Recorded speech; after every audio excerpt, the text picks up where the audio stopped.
Doctor के underway में रहेंगे। हर प्रकार का चेकअप उनका शुरू हो जाएगा और डॉक्टर उनको जांच पड़ताल करते रहेंगे, ऑब्जर्वेशन में रहेंगे। तो हम प्रार्थना करते रहें कि सब कुछ सुचारू रूप से सकारात्मक रूप में होने पाए और जब 13 तारीख को उनकी सर्जरी होती है, हम उस दिन के लिए, डॉक्टर की टीम के लिए, थॉमस परिवार के लिए हम मिलकर प्रार्थना करें। परमेश्वर सब में उन सब की सहायता और मदद करने पाए। ये सर्जरी प्रभु यीशु मसीह के नाम से पूरी तरह से कामयाब होने पाए और अगर प्रभु चाहे, प्रभु ने चाहा, आने वाले कुछ महीनों के उपरांत हम अपने वरिष्ठ पासवान को दैवीय आरोग्यता के साथ, चंगाई के साथ, आशीष के साथ हम उसको अपने हमारे मध्य में हम उनको देखने पाए। हम पूरे थॉमस परिवार के लिए विशेष करके मिसेस एलिजाबेथ थॉमस के विशेष प्रार्थना करते रहे। उनके साथ में रहते हुए जब सारी बातों को देखती है, प्रभु का अनुग्रह उनके ऊपर में रहने पाए। पास्टर जेम्स चेरिन के लिए भी प्रार्थना करें, बड़े कमजोरी अवस्था में है। आप प्रभु उनकी भी सहायता मदद करें, उन्हें भी प्रभु बल, शक्ति, सामर्थ्य। उसके साथ साथ मिस्टर अल्बर्ट जॉन के लिए भी प्रार्थना करें, शैया पर है, वो भी काफी कमजोर हो गए हैं। परमेश्वर का अनुग्रह उनके ऊपर में नित्य बना रहने पाए, प्रभु उनकी भी सहायता मदद करने पाए।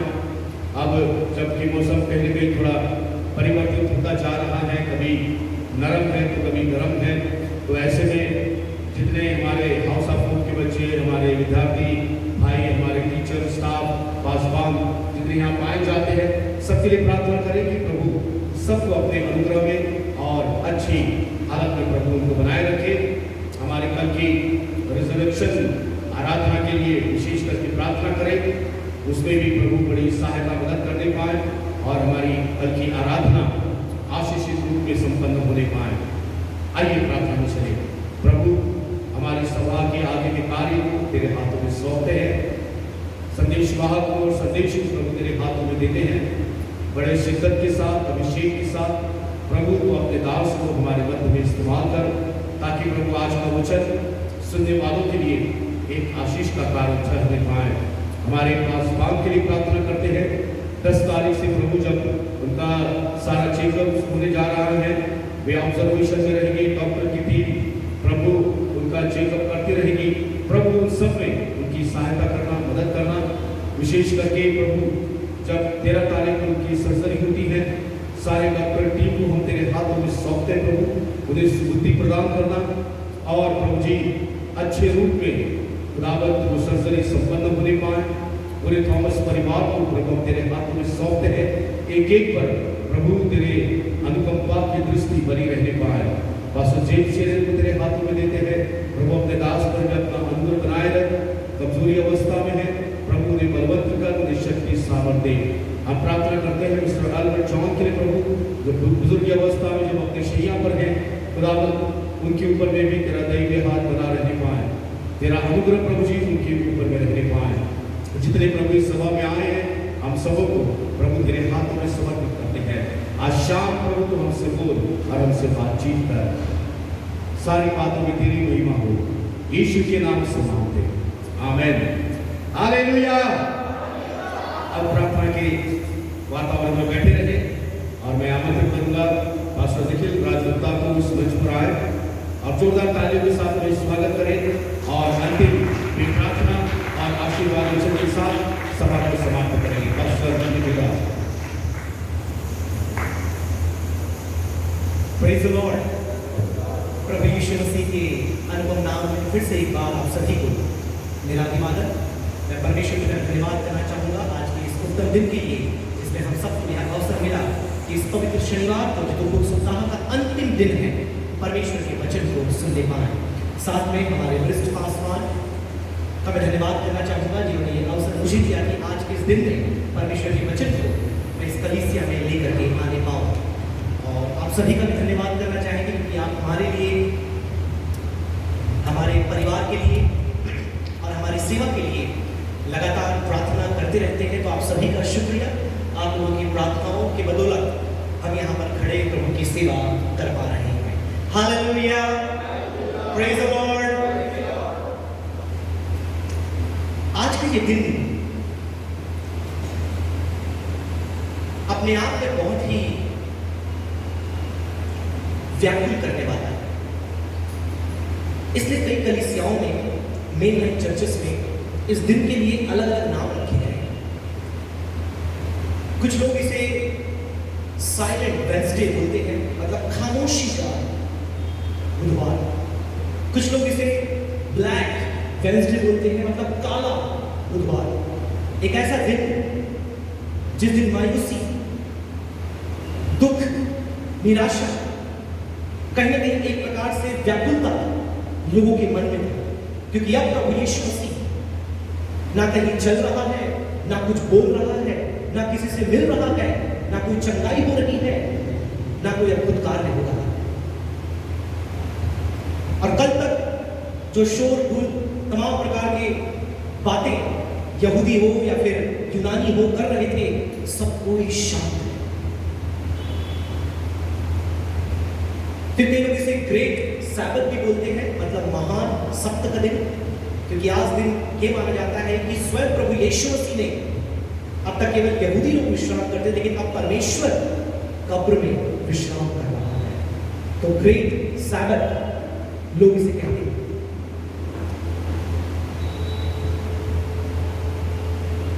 और जबकि मैंने आपको आरंभ बताया कि यह अंतिम दिन है दुख भोग सप्ताह का, तो इसमें कई लोग इसे बहुत हल्के में लेते हैं कि लास्ट डे है, सब कुछ मायूसी के साथ चला है, तो कुछ खास इस दिन में नहीं है। तो मैं आपसे कहना चाहूंगा कि भले ही ये अंतिम दिन है, लेकिन छोटा दिन नहीं है। It may be the last day of the passion day, but not the least. अपने आप में छोटा नहीं है, क्योंकि इस दिन जो हुआ है वह भी महत्वपूर्ण है। तो इससे पहले कि संदेश में से कुछ पार्ट मैं आप तक पहुंचाऊं, क्या कुछ घटित हुआ आज के इस दिन में, मैं आपके बीच में लाना चाहूंगा। 4 बातें मुख्यतः आज के दिन में घटित हुई, और इन 4 बातों को अंग्रेजी के ई अक्षर से मैंने लिखा है, ताकि आपको स्मरण या इन बातों को लिखकर याद करने में आसानी हो। सबसे पहली घटना जो आज के दिन में, शनिवार के दिन, is called embalming of the body of Jesus Christ. प्रभु यीशु मसीह के देह का अभियंजन। आपको पता है इसी सप्ताह में कुछ दिन पहले मरियम नामक स्त्री, केवल यूहन्ना उसका नाम बताता है, मत्ती और मरकुस उसका नाम नहीं बोलते, एक स्त्री बोलते हैं, उसने यीशु के पैरों पर और उसके सिर पर अभियंजन किया था।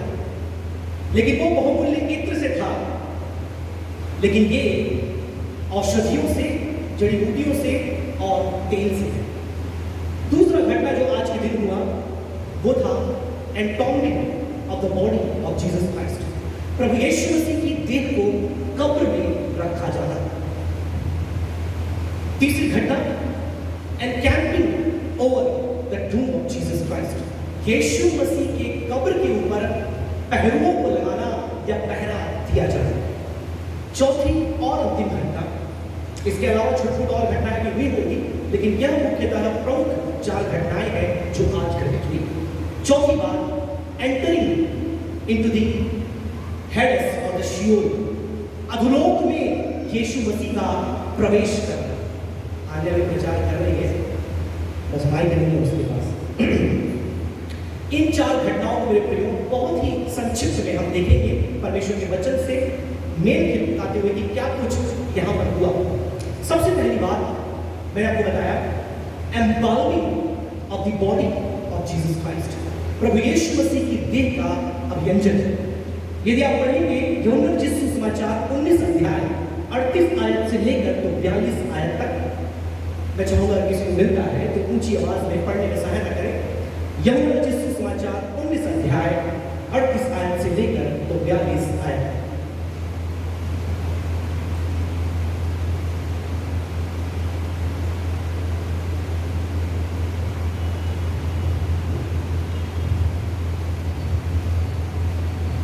यह लिखा है, इन बातों के बाद अरमतिया के यूसुफ ने जो यीशु का चेला था।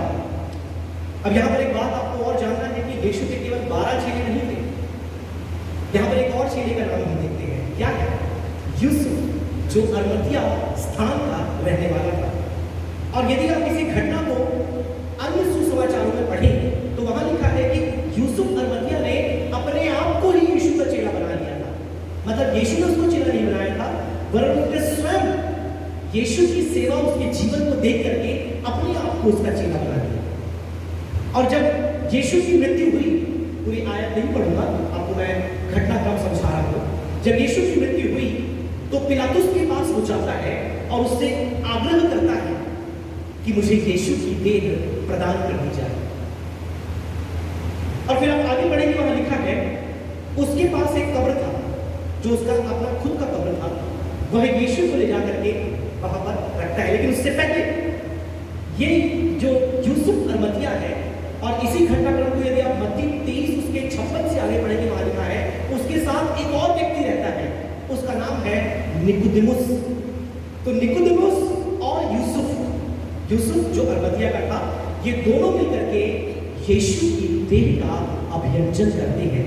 वहां पर लिखा हुआ है कि 45 किलो मसाले वो लेकर के आते हैं, 45 केजी, क्योंकि यहूदी परंपरा थी कि देह का वो क्या करते थे, अभियंजन करते थे गाड़ने से पहले। मतलब उस देह को पानी से धोया जाता था, साफ सुथरा पोछा जाता था, और यीशु की देह की बात करें तो उसके देह तो और छिन्न भिन्न हो गया था।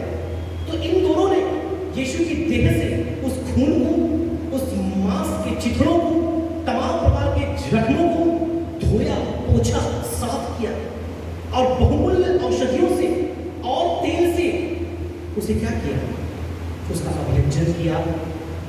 अभिषेक जो वर्ड आप हिंदी में बोलते हैं वो उतना उचित नहीं है, क्योंकि उसका और भी कोनोटेशंस होता है। जो वर्ड अभियंजन है उसका मतलब लगाना, मलना, जैसे ऑइंटमेंट आप लगाते हैं, बिल्कुल वही है। तो इन दोनों ने मिलकर के यीशु की देह का क्या किया, अभियंजन किया, एम्बाम किया। और फिर आप दूसरे चरण में आते हैं, जो मैंने आपको बताया, entombing of the body of Jesus Christ. प्रभु यीशु मसीह की देह को कब्र में रखा जा रहा है। अब ये कब्र के बारे में भी आप देखेंगे मेरे प्रियो, यही पर जैसे मैंने आपको बताया, यह कब्र जो था किसी मामूली इंसान का नहीं था। बाइबल में उसके लिए एक अच्छा सा टिप्पणी दिया गया है। आइए हम उसको पढ़ लें। लूका जिस सुसमाचार 23 अध्याय उसकी 50 और 51 आयत। लूका 23 यहाँ पर लिखा है, वहाँ यूसुफ नाम का महासभा का एक सदस्य था। देखिए इस व्यक्ति का परिचय बताया जा रहा है कि यह जो यूसुफ अरमतिया का था वो स्वयं महासभा का एक सदस्य था।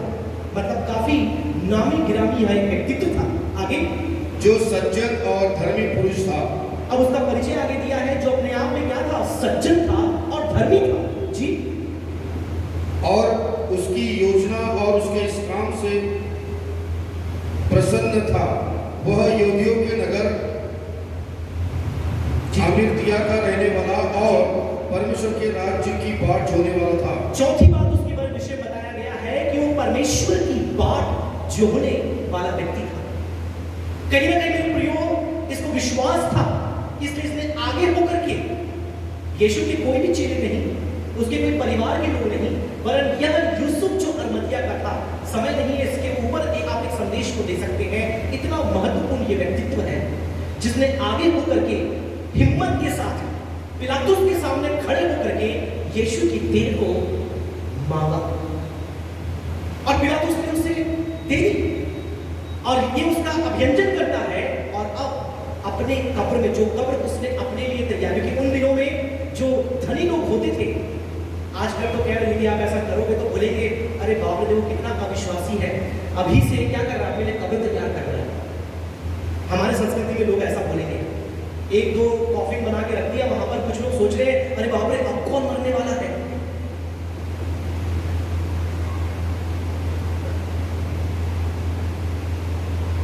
राइट? लेकिन यहूदी संस्कृति ऐसी नहीं थी। वो भविष्य के बारे में तैयारी करते थे। वो जानते थे एक दिन आएगा जब मृत्यु द्वार पर दस्तक देगी, और तब उस समय कौन क्या करेगा हमें तो नहीं मालूम, इसलिए अपनी तैयारी नहीं कर रहे। लेकिन उसने उस अपने लिए किए गए एक, उसका कब्र जो था एक पर्वत की चोटी पर खोद कर बनाया गया था। तो ये कब्र भी बहुत जबरदस्त कब्र था जो चट्टान पर था और उसने जाकर के उसने यीशु को रखा। अब यहाँ पर एक बात मैं कहना चाहूंगा इससे पहले कि हम तीसरे पॉइंट पर जाएं। कई लोग ये प्रश्न करते हैं कि क्या यीशु मसीह सचमुच 3 दिन और 3 रात कब्र में था? एक बहुत बड़ा क्वेश्चन लोग पूछते हैं, क्योंकि जैसे कल हमने सेलिब्रेट किया, लगभग पूरे धर्म विज्ञानी और विद्वान इस बात को मानते हैं कि 3 बजे के करीब यीशु मसीह मृत्यु को प्राप्त किए। मतलब कल का 3, तो हम अगर 3 दिन 3 रात गिनेंगे तो कैसे गिनेंगे? 24, 24 और 24 कितना होता है बच्चों? बच्चों से एक घटना याद आई। हाँ, 72 एक ने बोला, राइट। क्या होता है, सेलिब्रेट करते हैं माता पिता और एक परिवार गुड फ्राइडे को, और शनिवार की सुबह वो नाश्ते के लिए बैठते हैं। तो मम्मी डैडी होते हैं, बड़ी बेटी होती है और एक छोटा बेटा होता है। बेटी भी लगभग 7-8 साल की रहती है और बेटा भी 6 साल का रहता है ना। और सब बैठते हैं, तो बेटा बोलता है आज मैं प्रार्थना करूंगा, नाश्ते के लिए आज मैं प्रेयर करूंगा। तो सब बोलते हैं ठीक है, छोटा है, अरे आगे से तो मैं प्रार्थना करूंगा, अच्छी बात है, करो प्रार्थना। तो प्रार्थना करता है और अंत में, अब बच्चे को तो पता नहीं कि यीशु से प्रार्थना करना है कि पिता से प्रार्थना करना है, वो सीधा यीशु से प्रार्थना करता है ना। हमको पता है यीशु के नाम से पिता से प्रार्थना करते हैं, लेकिन बच्चों क्या पता, वो यीशु से प्रार्थना करते हैं। बोले यीशु इस भोजन पर तो जैसी प्रार्थना कर रहा होता है, वो जिसकी बड़ी बहन कहती है, रुक रुक रुक, क्या कर रहा है? यीशु मसीह की कब्र में वो कल उठेगा, कल की प्रार्थना यीशु चालू करना, शनिवार है, उसकी प्रार्थना को रोक देते, टोक देते। क्योंकि आज के इस दिन यीशु मसीह कब्र पर है, और यदि आप 2000 साल पहले जाएं, आज तो यहां पर बैठ करके हमको पता है अगले दिन क्या हुआ। अगर आप वहां होते, मैं आपके सामने एक प्रश्न रखना चाहूंगा, हम आएंगे पॉइंट में फिर से, आप क्या करते? क्या आप यीशु के नाम से प्रार्थना करते?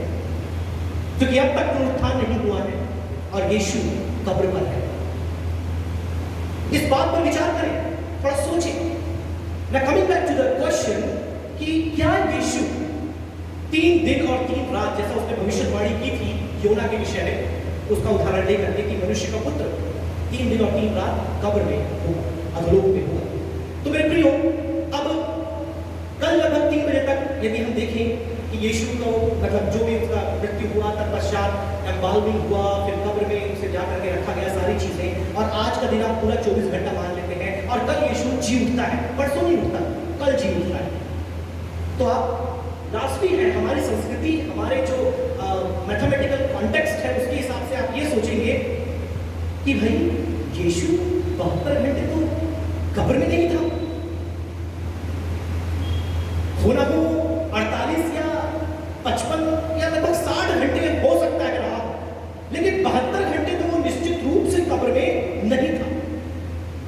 इसलिए बहुत से जो आलोचक हैं, जो मसीह विरोधी हैं, वह इस प्रश्न को उठाते हैं।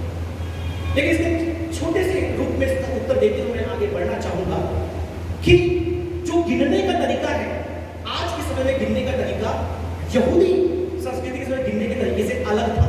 For a Jew 3 days could be, कल का दिन किसी भी समय से आरंभ हो सकता है, चाहे 12 बजे मृत्यु हो, 3 बजे मृत्यु हो, शाम को 6 बजे मृत्यु हो, कल का दिन वो काउंट होगा। आज का पूरा दिन और फिर कल किसी भी समय will be the 3 days, कल किसी भी दिन वो हुआ, मतलब वो 3 दिन। और इसका उदाहरण देने के लिए एक जो नमूना धर्म विज्ञानी इस्तेमाल करते हैं, वो एस्तर की पुस्तक से।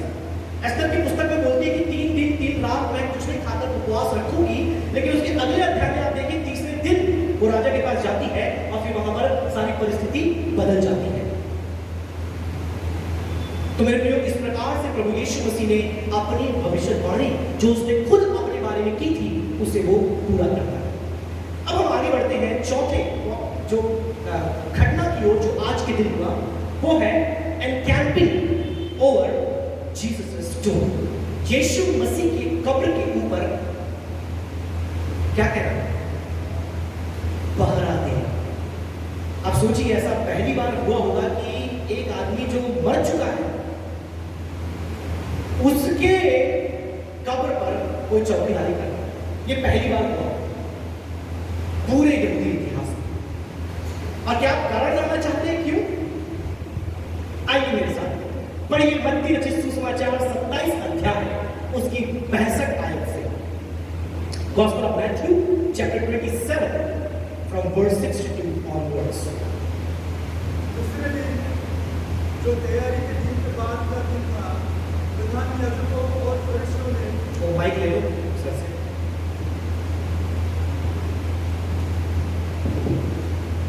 दूसरे दिन जी जो तैयारी के दिन के बाद का दिन था, प्रधान याजकों और फरीसियों ने पिलातुस के पास इकट्ठा होकर के कहा, हे महाराज, हमें स्मरण है कि उस भरमाने वाले ने देखिए कौन इकट्ठा हुआ, पिलातुस के पास कौन इकट्ठा हुआ बताइए आप मुझे। प्रधान याजकों और फरीसियों। ये जितने महायाजक और फरीसी थे उनको अब भी चैन नहीं आ रहा है। यीशु ने दम तोड़ दी, अंतिम सांस ले ली, लेकिन अब भी इनके षड्यंत्र और इनके क्रियाकलाप खत्म नहीं हुए हैं। अब भी वो जाते हैं पिलातुस के पास और क्या बोलते हैं, पढ़िए ब्रदर। जब वो जीवित था कहा, हाँ, वो याद दिलाते हैं, हे गुरु, हमें याद है कि जब उसके लिए क्या शब्द इस्तेमाल करते हैं, कृपया बताइए। मैं 3 दिन के बाद जी उठूंगा। उसके लिए वर्ड, हाँ, क्या बोलते हैं यीशु के लिए कि वो भरमाने वाला ऐसा बोला था। अंग्रेजी में आया है डिसीवर। वो भरमाने वाला ऐसा कहा था, मतलब अब भी यीशु की निंदा करना वो नहीं छोड़ेंगे। अब भी यीशु के ऊपर लांछन लगाना इन्होंने बंद नहीं किया है। ये होती है बुराई करने वाले की प्रवृत्ति, वो कभी शांत नहीं बैठ सकता। चाहे हालातें कितनी भी सामने वाले के लिए बदतर हो जाए, वो कितनी भी दुख और पीड़ा की अवस्था में क्यों ना हो, बुराई करने वाला अपना काम कभी नहीं छोड़ता। और बोलते हैं वो भरमाने वाला उसने ऐसा कहा था, पढ़िए कंटिन्यू। जब वो जीवित था कहा कि मैं 3 दिन के बाद जी उठूंगा। उसने कहा था कि मैं 3 दिन के बाद जी उठूंगा। मुझे लगता है ये बात चेले भूल गए थे। मुझे लगता है कहीं ना कहीं ये बात यीशु के पीछे जो बड़ी भीड़ घूम रही थी वो भी भूल गई थी। क्योंकि ऐसा होता है, जब चिन्ह चमत्कार और अद्भुत काम होते हैं सबकी आंखें वहां होती हैं, लेकिन जब शिक्षा की बात की जाती है तब देखिए बाइबल स्टडी में कितने लोग आते हैं बुधवार की।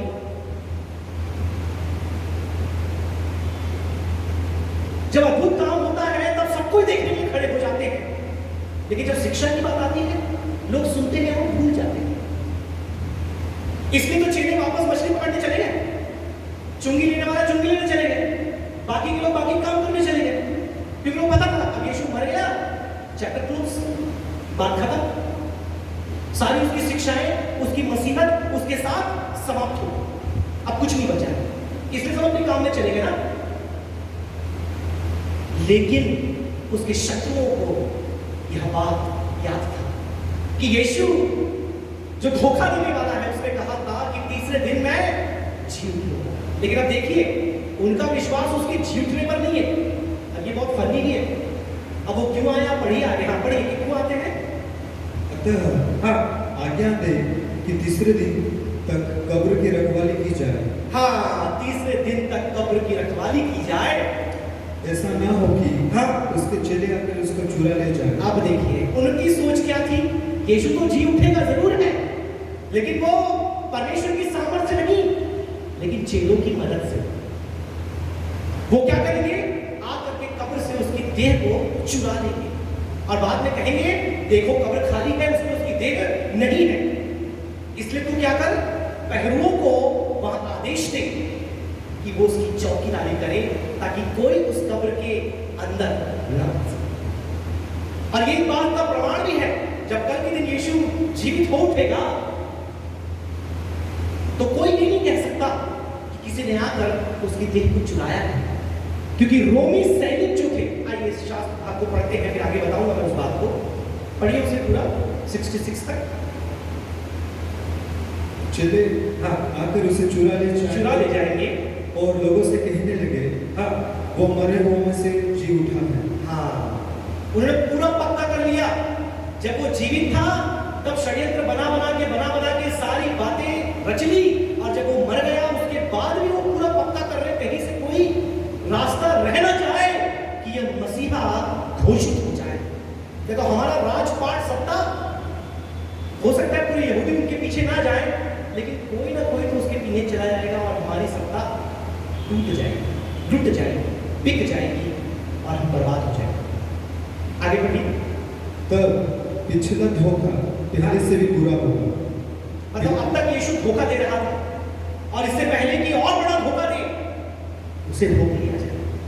अब तक यही बोल रहे हैं कि यीशु ने धोखा दिया, वो एक झूठा मसीहा था। पढ़िए। पिलातुस ने उनसे कहा, तुम्हारे पास पहरुए तो है, जाओ अपने समझ के अनुसार रखवाली करो। पिलातुस ने उन्हें पूरी अनुमति दे दी। उसने कहा, तुम्हारे पास है, मतलब पहरुए मेरे नहीं है, मैंने तुम्हें दे दिया, तुम लेके जाओ और जहां जहां तैनात करना है, जितने तैनात करना है, तुम जाकर के तैनात कर दो। और मेरे प्रियो, सचमुच अब चेलों के लिए या किसी भी आम जनता के लिए यीशु की देह पर जाना खतरे से खाली नहीं है, क्योंकि यहूदी लोग उस समय के रोमी सैनिकों को किलिंग मशीन की तरह देखते थे, मतलब मारने वाली मशीन। एक रोमी सैनिक अपने आप में 25 आम लोगों के लिए पर्याप्त था। इतना खतरनाक उसका शरीर, इतने भयंकर उसके शस्त्र और इतना खुखार उसका मनोभाव होता था। आप इस समय में जाकर पढ़िएगा रोमी सैनिकों के बारे में, इतने खतरनाक वे होते थे।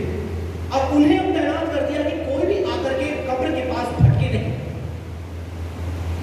इसीलिए यह एक प्रमाण है कि यीशु का पुनरुत्थान मनुष्य की ओर से नहीं था, ये केवल परमेश्वर ही कर सकता है। पुनरुत्थान के संदेश में नहीं जाएंगे, आगे बढ़ते हैं। 66 में लिखा है, अतः वे पहरुओं को साथ लेकर के गए और पत्थर पर मोहर लगाकर कब्र की रखवाली की। अब देखिए, वो पहरुओं को ले गए और कब्र पर मोहर भी लगा दिया कि हम देख तो ले, अगर खुलेगा तो मालूम चल जाएगा कि किसने खोला है। अपने तरफ से पूरी व्यवस्था कंप्लीट कर दी। मेरे प्रियो,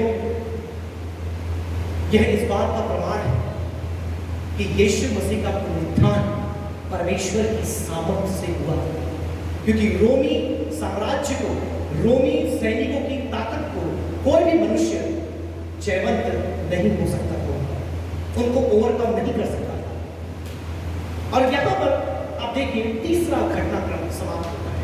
चौथे घटनाक्रम पर हम चलते हैं।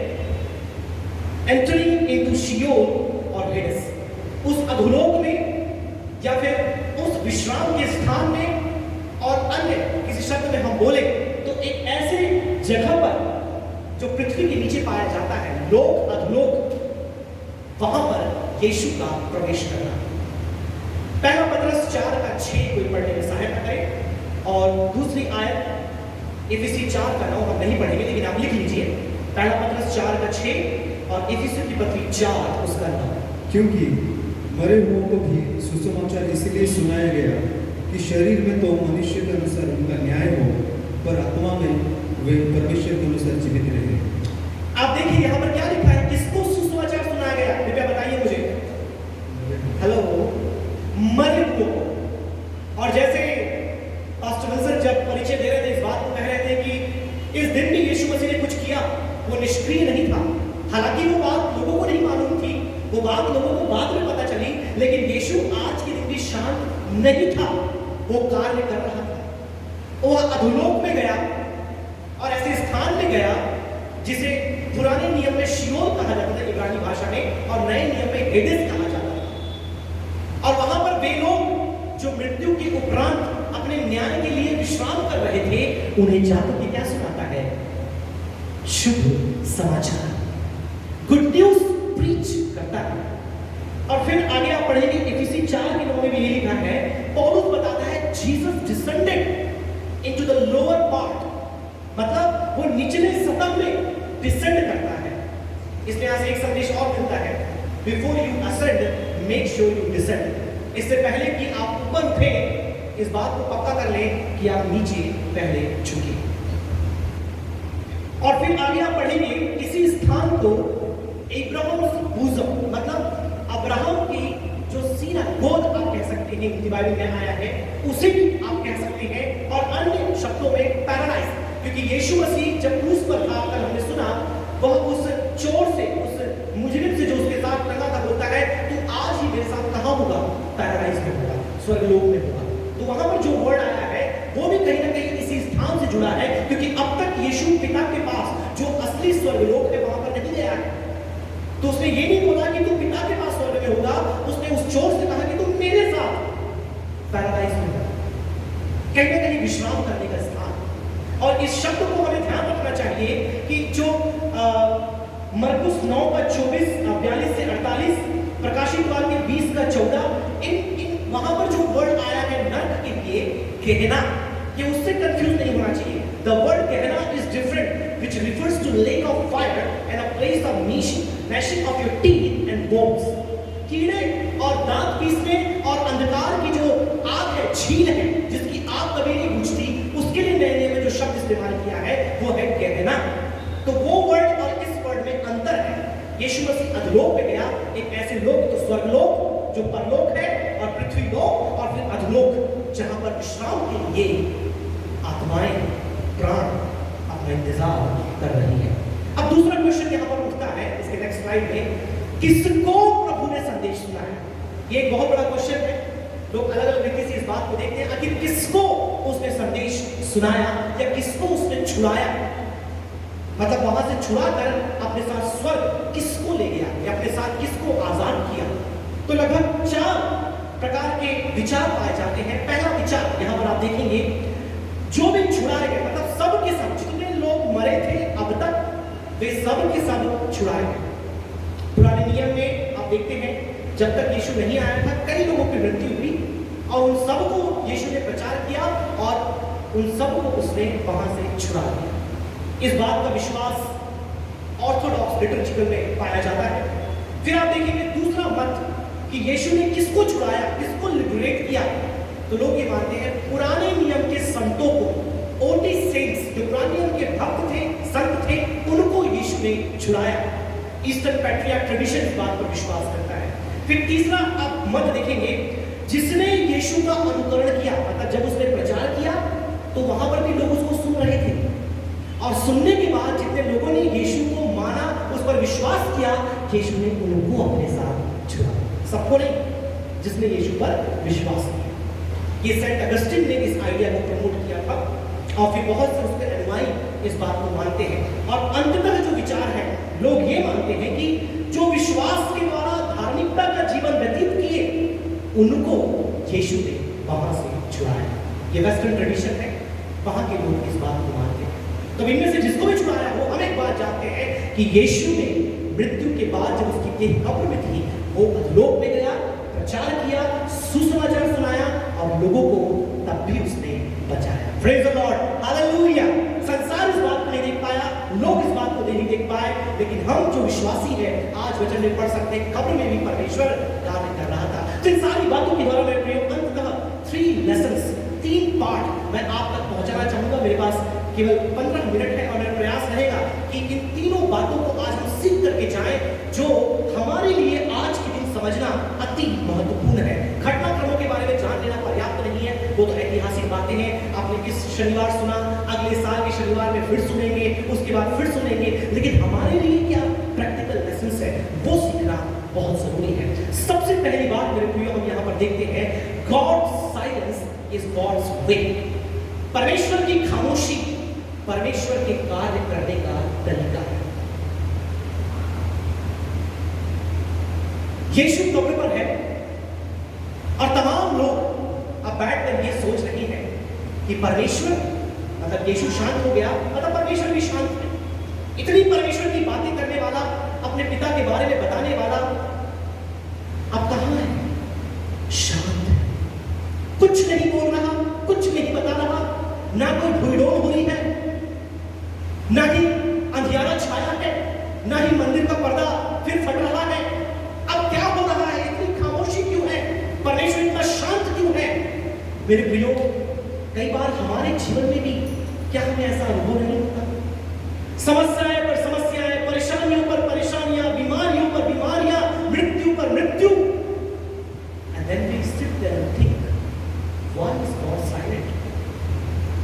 हम बैठकर ये सोचते हैं कि परमेश्वर खामोश क्यों है? परमेश्वर कुछ बोल क्यों नहीं रहा? परमेश्वर कुछ कर क्यों नहीं रहा? उसका इकलौता पुत्र क्रूस पर तड़प रहा है और तो मर भी गया। जब वो लाजर को जिंदा कर सकता है तो यीशु को जिंदा क्यों नहीं कर रहा? क्या ये प्रश्न कई बार हमारे जीवन में नहीं आता?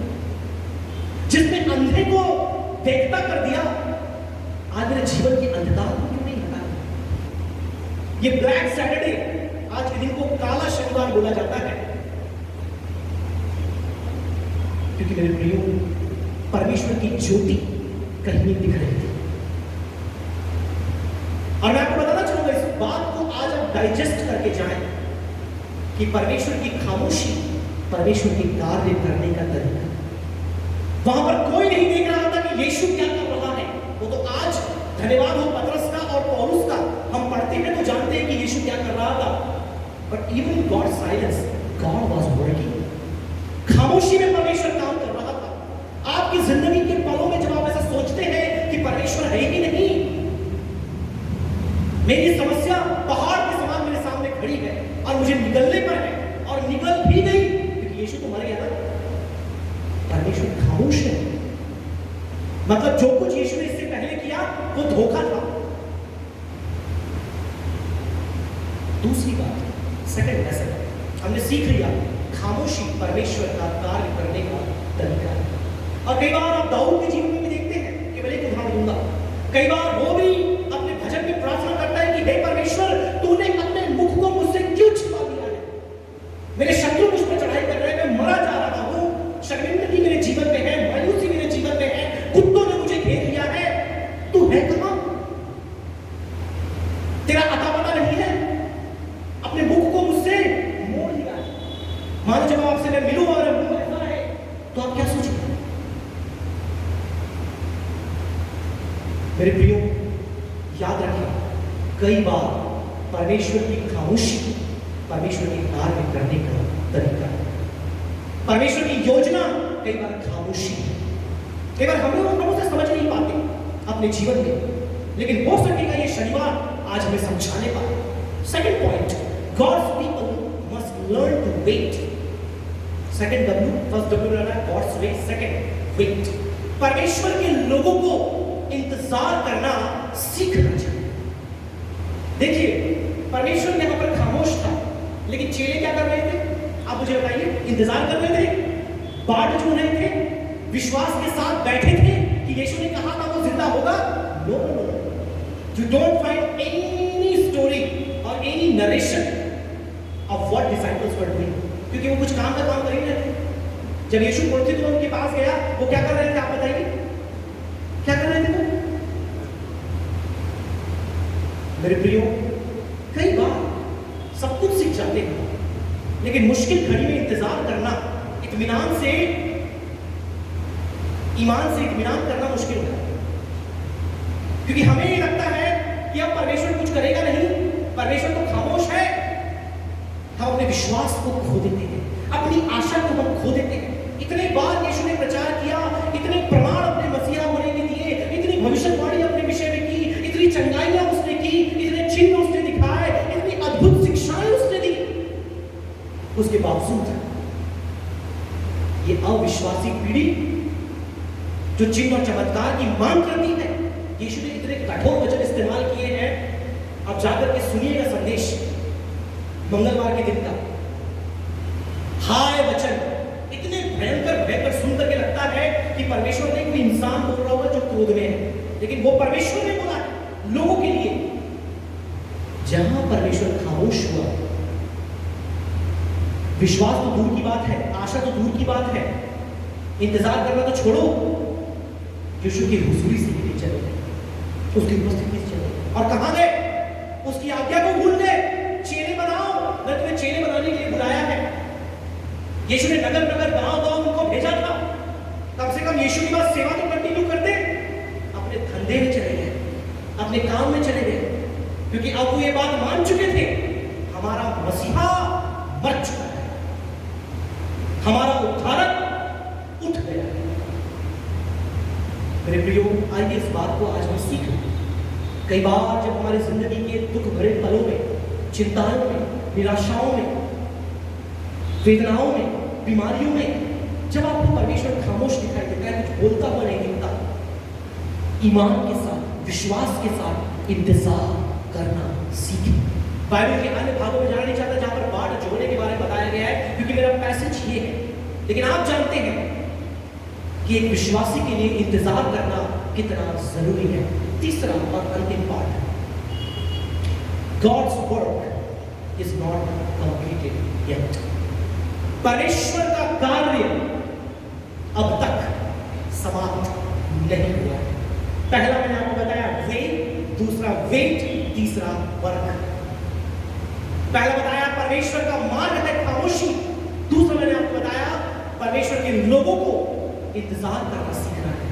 तीसरी बात मेरे प्रियो, क्योंकि परमेश्वर का काम अब तक समाप्त नहीं हुआ है। मेरे प्रियो, सब लोगों ने यह सोचा कि अब यीशु मर गया, इसका सारा कार्य धरा का धरा रह गया और इसकी सारी योजना खत्म हो गई, और हमारा षड्यंत्र, हमारा सोच, हमारा विचार और हमारा मानना, क्या नाम हमारा मानना कि ये तो मामूली जादू दिखाने वाला है, भ्रम में डालने वाला है, लोगों को भड़काने वाला है, एक दिन ये चला जाए और चला जाए। मेरे प्रियो, लेकिन क्या इनको मालूम था कि परमेश्वर का काम अब पूरा नहीं हुआ?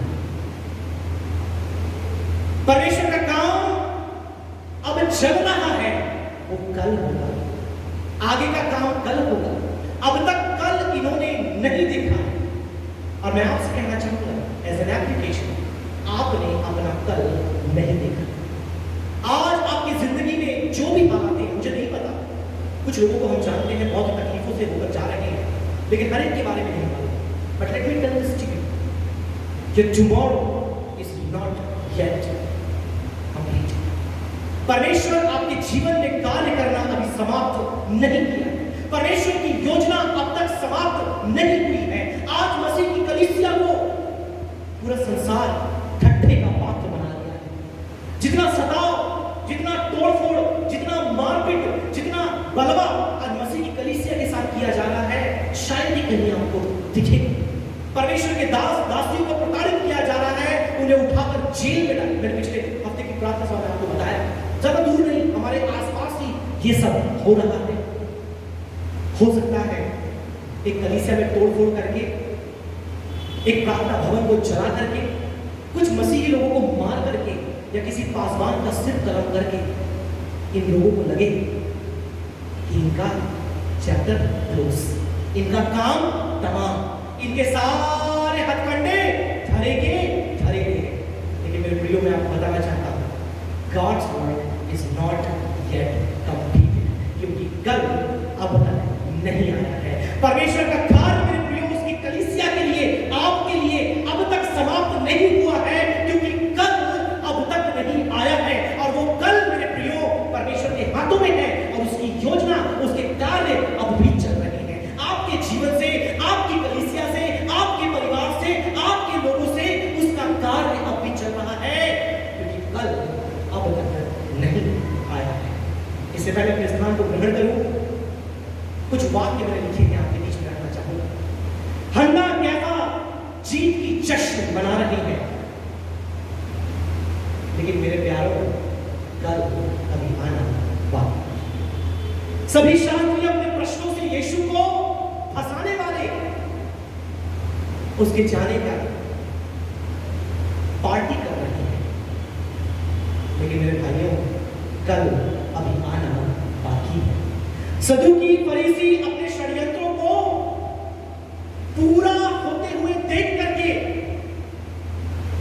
खुशियां मना रहे हैं, लेकिन हे सदूकियों फरीसियों, कल अभी आना बाकी।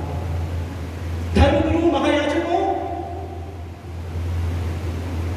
यीशु के क्रूस पर मरने और उसके कब्र पर पहिरवे तैनात होने की खुशी में तुम जश्न मना रहे हो, लेकिन क्या तुम भूल गए कल अभी आना बाकी है।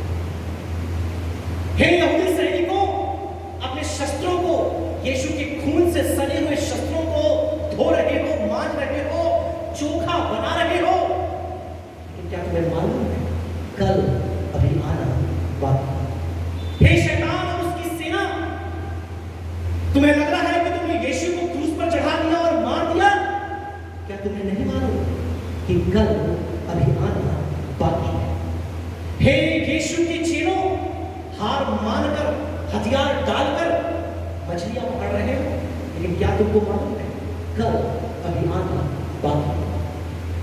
यीशु की मां अपने अश्रु को पोंछते हुए यूहन्ना के साथ उसके घर जाती हुई, लेकिन क्या तुझे मालूम है कल अभी आना बाकी है।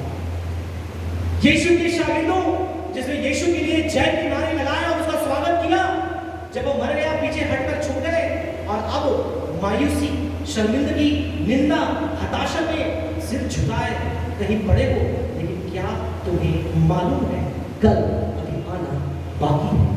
हे मेरी कलीसिया, तेरी जिंदगी की तकलीफें, परेशानियां, चुनौतियां, मुसीबतें तेरे सामने खड़ी हो, लेकिन क्या तुझे मालूम है कि तेरा कल अभी आना बाकी है। आइए अपने सिर झुकाएं, परमेश्वर के वचन के सामने अपने आप को समर्पित करें, प्रार्थना करें और धन्यवाद दें यीशु के उस बलिदान के लिए, धन्यवाद दें यीशु के उस प्रचार के लिए जो मरने के उपरांत भी उसने मृतकों से, उन प्राणों से किया जो अधोलोक में पाए जाते थे। उसके उस कार्य के लिए हम परमेश्वर की शुक्रगुजारी करें और आइए प्रार्थना करें कि पवित्र आत्मा हमारी मदद करे कि आज हम इस बात को सीख पाए कि कई बार हमारी जिंदगी में परमेश्वर की खामोशी परमेश्वर की योजना का अंग है। कई बार मेरी तकलीफों में, मेरी परेशानियों में परमेश्वर का शांत रहना मेरी जिंदगी में उसकी योजना का पूरा होना है। कई बार मेरी जिंदगी में वो तन्हाई, वो कंगाली, वो तन्हाई, वो जुदाई, परमेश्वर से अलगाई का एहसास, परमेश्वर की योजना मेरे जीवन में पूरी हो रही है। प्रार्थना करें कि पवित्र आत्मा हमारी सहायता करे कि हमारी जिंदगी के कठिन पलों में जब कलीसिया सदाओं से होकर जा रही है, बड़े ईमान के साथ इत्मीनान रखना, इंतजार करना हम सीख जाए।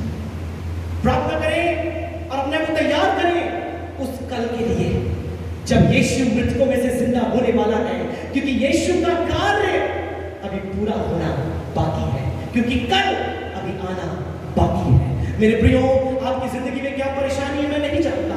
आप कई बार मायूस होकर के परमेश्वर की योजनाओं पर कुड़कुड़ाने लगते हैं, कई बार आप परमेश्वर की ओर देखते हुए अपशब्द बोलने लगते हैं, कई बार आप परमेश्वर के अस्तित्व पर ही प्रश्न उठाते हैं और कई बार परमेश्वर की प्रतिज्ञाओं पर भी हम प्रश्न उठाते हैं। लेकिन क्या आपको मालूम है कि आपका कल अभी आना बाकी है? मसीह की कलीसिया कितने सताव से, कितनी प्रताड़ना से, कितनी वेदना से आज होकर के जाती है। परमेश्वर के दास और दासी कितनी तकलीफों से, कितनी पीड़ाओं से आज होकर के जाते हैं। कई बार उनके पैसे नहीं होते, कई बार आराधना का स्थान नहीं होता, कई बार उनकी जरूरतें पूरी होती, उनके बच्चे स्कूल नहीं जा पाते, कई बार उधार लेकर के घर चलाना पड़ता है। और ऐसी हालातों में शत्रु सोचता है कि मेरी जीत हो गई और इनकी हार हो गई, लेकिन उस शत्रु से आज आप कह दें कि तुझे नहीं मालूम कल अभी आना बाकी है। हे परमेश्वर, तेरे पवित्र वचन के सामने, तेरे अद्भुत कलाम के सामने हम अपने आप को समर्पित करते हैं। ऐसा वर दे पिता परमेश्वर की ऐसे मुश्किल हालातों में जब आज कलीसिया हर रीति से, परेशानी से, मुश्किलों से, सताव से, प्रताड़नाओं से, विरोध से जब होकर के जाती है, होने पाए तेरी कलीसिया मजबूती के साथ, विश्वास के साथ, इत्मीनान के साथ तेरी बाट जोहने लगे, तेरा इंतजार करने लगे, प्रार्थना करने लगे, वचन प्रचार करने लगे, दुखों का, परेशानियों का सामना करते हुए उस आशा को, उस विश्वास को ना छोड़े। हम प्रार्थना करते हैं दुनिया भर की तमाम कलीसियाओं के लिए, हम प्रार्थना करते हैं हमारी कलीसियाओं के लिए। ऐसे एक विरोध के समय में जब हमारे पासवान के खिलाफ, हमारे कलीसिया के खिलाफ षड्यंत्र लोग बिछा रहे हैं, help us, O Lord, to trust that your work is not yet completed. तेरा कार्य अब तक पूरा नहीं है, क्योंकि कल अभी आना बाकी है। धन्यवाद करते जितने प्रिय अपने बहुमूल्य समय को निकाल करके आए, हर एक को आशीषित कर। जब यहाँ से हम जाते तेरी अगुवाई हमारे साथ रहे, और कल के उस अति पवित्र दिन के लिए हमको तो तैयार कर, जिस दिन तू मृतकों में से जी उठा।